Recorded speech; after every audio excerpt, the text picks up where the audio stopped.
सूत जी बोले, हे ऋषियों, इस व्रत का वृतांत और उत्पत्ति प्राचीन काल में भगवान कृष्ण ने अपने परम भक्त युधिष्ठिर से कही थी, वही सब मैं तुमसे कहता हूँ। एक समय युधिष्ठिर ने भगवान कृष्णचंद्र से पूछा, हे भगवान, एकादशी का व्रत किस विधि से किया जाता है और उसका क्या फल प्राप्त होता है? उपवास के दिन जो क्रिया की जाती है, आप कृपा करके सब मुझसे विस्तार पूर्वक कहिए। यह वचन सुनकर श्री कृष्ण जी कहने लगे कि हे युधिष्ठिर, मैं एकादशी के व्रत का महत्व तुमसे कहता हूँ, तुम एकाग्रचित्त होकर सुनो। सर्वप्रथम हेमंत ऋतु में मार्गशीर्ष कृष्णा एकादशी से इस व्रत को आरंभ किया जाता है। दशमी को शाम में भोजन करके अच्छी तरह से दातुन आदि करें, जिससे अन्न का कोई अंश मुंह में ना रह जाए। रात्रि को भोजन ना करें, अधिक ना बोलें। एकादशी के दिन प्रातः 4 बजे उठकर सबसे पहले व्रत का संकल्प करें, जिसकी विधि इस प्रकार है। साल का नाम लें, संवत का नाम लें और वार का नाम लें। अपने गोत्र का नाम लें, अपने नाम का उच्चारण करें और जिस भी कुल जाति से आप हों उसका नाम लें। उसके बाद शुद्ध जल से स्नान करें। व्रत करने वाला चोर, पाखंडी, परस्त्रीगामी, निंदक, मिथ्याभाषी तथा किसी प्रकार के पापी मनुष्य से बात ना करे। स्नान के पश्चात धूप, दीप, नैवेद्य आदि 16 चीज़ों से भगवान का पूजन करें और रात को दीपदान करें। यह सब कर्म भक्ति और श्रद्धा युक्त होकर करें। रात्रि को सोना व प्रसंग नहीं करना चाहिए। सारी रात्रि भजन कीर्तन आदि करना चाहिए और जो कुछ पहले जाने अनजाने में पाप किए हों उनकी क्षमा मांगनी चाहिए। धर्मात्मा पुरुषों को कृष्ण पक्ष तथा शुक्ल पक्ष दोनों एकादशियों को समान समझना चाहिए। जो मनुष्य ऊपर लिखी विधि के अनुसार एकादशी का व्रत करते हैं, उन्हें शंखोद्वार तीर्थ में स्नान करके भगवान के दर्शन करने से जो फल प्राप्त होता है, वह एकादशी व्रत के 16वें भाग के समान नहीं है। व्यतिपात के दिन दान देने से लाखों यज्ञ का फल प्राप्त होता है। संक्रांति में 4 लाख गुना तथा सूर्य चंद्र ग्रहण में स्नान दान करने से जो फल प्राप्त होता है, वही पुण्य एकादशी के दिन व्रत करने से प्राप्त होता है। अश्वमेध यज्ञ करने से 100 गुना तथा 1 लाख तपस्वियों को 60 वर्ष तक भोजन कराने से 10 गुना, 10 ब्राह्मणों अथवा 100 ब्रह्मचारियों को भोजन कराने से 1000 गुना पुण्य भूमि दान करने से होता है। इससे 1000 गुना पुण्य कन्यादान का होता है और उससे 10 गुना पुण्य विद्यादान करने से होता है। विद्यादान से 10 गुना पुण्य भूखे को भोजन कराने से होता है। अन्नदान के समान इस संसार में कोई भी दान नहीं है, जिससे देवता और पितृ दोनों तृप्त होते हैं, परंतु एकादशी के व्रत का पुण्य सबसे अधिक होता है। 1000 यज्ञों से भी अधिक इसका फल होता है। एकादशी के व्रत का प्रभाव देवताओं को भी दुर्लभ है। रात्रि को भोजन करने वाले को उपवास का आधा फल मिलता है और दिन में एक बार भोजन करने वाले को उसका आधा फल मिलता है, परंतु निर्जल व्रत रखने वाले का महत्व तो देवता भी वर्णन नहीं कर सकते। युधिष्ठिर बोले, हे भगवान, आपने हजारों यज्ञ और लाख गौदान को भी एकादशी के व्रत के बराबर नहीं बताया, सो यह तिथि सब तिथियों से उत्तम कैसे हुई, यह आप विस्तार पूर्वक मुझसे कहिए। युधिष्ठिर के वचन सुनकर भगवान श्री कृष्ण बोले, हे युधिष्ठिर, सतयुग में मुर नाम का एक दैत्य था। वह अत्यंत बलवान और भयानक था। उस प्रचंड दैत्य ने इंद्र, आदित्य, वसु, वायु, अग्नि आदि सब देवताओं को पराजित करके भगा दिया। तब इंद्र सहित सभी देवताओं ने भयभीत होकर शिवजी से अपने दुख का सब कारण तथा दैत्य का वृत्तांत कहा और बोले, हे कैलाशपति, मुर दैत्य से भयभीत होकर सब देवता मृत्युलोक में फिर रहे हैं। तब शिवजी बोले, हे देवताओं, तीनों लोकों के स्वामी, भक्तों के दुखों का नाश करने वाले, भगवान विष्णु की शरण में जाओ, वही तुम्हारे दुखों को दूर कर सकते हैं। शिवजी के ऐसे वचन सुनकर इंद्र आदि सब देवता क्षीर सागर में पहुँचे। वहाँ भगवान को शयन करते हुए देखकर इंद्र हाथ जोड़कर उनकी स्तुति करते हुए बोले, हे देवताओं द्वारा स्तुति करने योग्य प्रभु, आपका बारंबार नमस्कार है। देवताओं की रक्षा करने वाले हे मधुसूदन, आपको नमस्कार है। आप हमारी रक्षा करें। दैत्यों से भयभीत होकर हम सब देवता आपकी शरण में आए हैं। आप इस संसार के कर्ता, माता पिता, उत्पत्ति तथा पालन करता और संहार करने वाले हैं। सबको शांति प्रदान करने वाले हैं। आकाश और पाताल भी आप ही हैं। सबके पितामह ब्रह्मा, सूर्य, चंद्र, अग्नि, सामग्री, होम, आहुति, मंत्र, तंत्र, जप, जजमान, यज्ञ, कर्ता, कर्म भोक्ता भी आप ही हैं। आप सर्वव्यापक हैं। आपके सिवा तीनों लोकों में चर तथा अचर कुछ भी नहीं है। हे भगवान, दैत्यों ने हमको जीतकर स्वर्ग से निकाल दिया है और सब देवता इधर उधर भागे भागे फिर रहे हैं। आप उन दैत्यों से हमारी रक्षा करें। इंद्र के ऐसे वचन सुनकर भगवान विष्णु बोले, हे इंद्र, ऐसा मायावी दैत्य कौन है जिसने सब देवताओं को जीत लिया है? उसका क्या नाम है?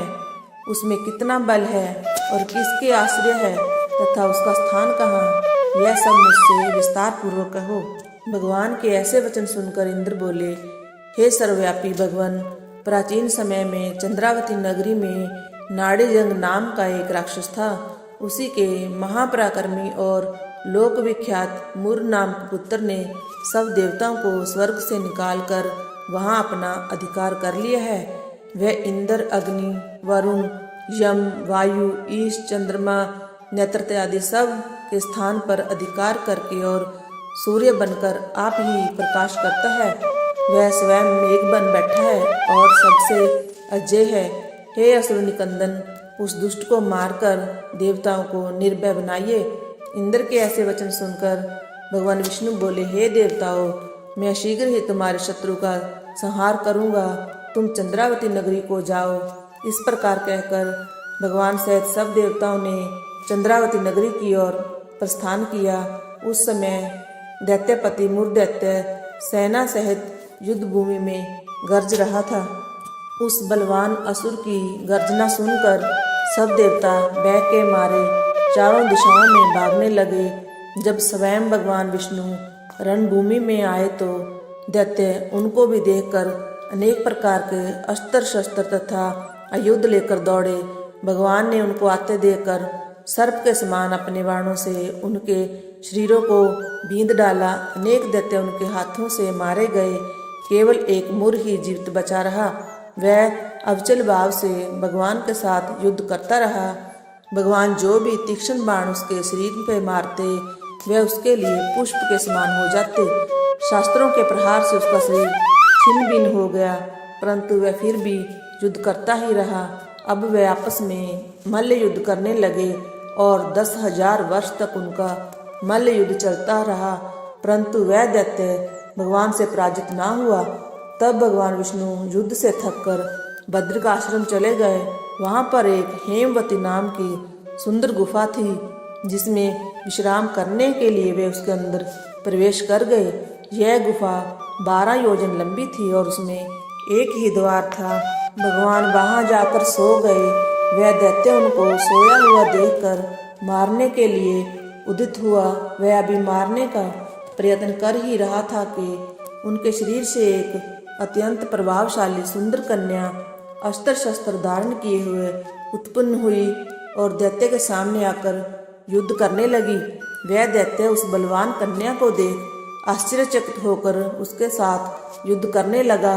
उस कन्या के ऐसे भयानक पराक्रम को देखकर दैत्य विचारने लगा कि इस कन्या को किसने बनाया है जो ऐसा भयानक युद्ध कर रही है। वह ऐसा विचार कर ही रहा था कि उस महादेवी ने उस बलवान दैत्य के रथ को चूर चूर कर दिया तथा उसके अस्त्र शस्त्रों को काट कर टुकड़े टुकड़े कर दिया। तब वह दैत्य महान क्रोध करके मल्ल युद्ध करने लगा। परंतु देवी ने उसको धक्का मारकर मूर्छित कर दिया। जब वह दैत्य मूर्छा से जागा तो उस देवी ने उसका सिर काट डाला। इस प्रकार वह दैत्य तो पृथ्वी पर गिरकर मृत्यु को प्राप्त हुआ और बाकी दैत्य डर के मारे पाताल लोक को भाग गए। जब भगवान विष्णु की निद्रा टूटी तो उन्हें मूर दैत्य का कटा हुआ सिर कन्या को दोनों हाथ जोड़कर खड़े देखा। तब भगवान उस कन्या से पूछने लगे कि हे देवी, जिस दैत्य से इंद्रादिक सब देवता भयभीत होकर स्वर्ग से भाग गए थे उसको किसने मारा है? वह कन्या कहने लगी कि भगवान, जब आप निद्रा में थे तो यह दैत्य आपको मारने के लिए उदित हुआ। उस समय आपकी योग माया द्वारा आपके शरीर से उत्पन्न होकर मैंने इस दैत्य को मार गिराया। यह सुनकर भगवान कहने लगे कि हे देवी, तुमने देवताओं के भय को दूर करके बड़ा भारी कार्य किया है, अतः तुम अपनी इच्छा अनुसार वर मांगो। तब वह देवी बोली, हे भगवान, यदि आप मुझे वरदान देना ही चाहते हो तो यह वरदान दीजिए कि जो कोई भी मेरा व्रत करे उसके सब पाप नष्ट हो जाएं और अंत में मोक्ष को प्राप्त हो। जो इस व्रत का पुण्य है उसका आधा रात्रि को भोजन करने वाले को मिले और जो एक बार भोजन करे उसको भी आधा फल प्राप्त हो। जो मनुष्य भक्तिपूर्वक मेरे व्रत में एक बार भी भोजन ना करे उसको धर्म, धन और मुक्ति प्राप्त हो। भगवान ने कहा, हे कल्याणी, ऐसा ही होगा। मेरे और तुम्हारे भक्त एक ही होंगे और वे अंत में मोक्ष को प्राप्त करके मेरे लोक को जाएंगे। क्योंकि तुम एकादशी को उत्पन्न हुई हो अतः तुम्हारा नाम एकादशी ही होगा। तुम मुझे सब तिथियों से प्रिय हो, इस कारण तुम्हारे व्रत का फल सब तीर्थों में से भी अधिक फल देने वाला होगा।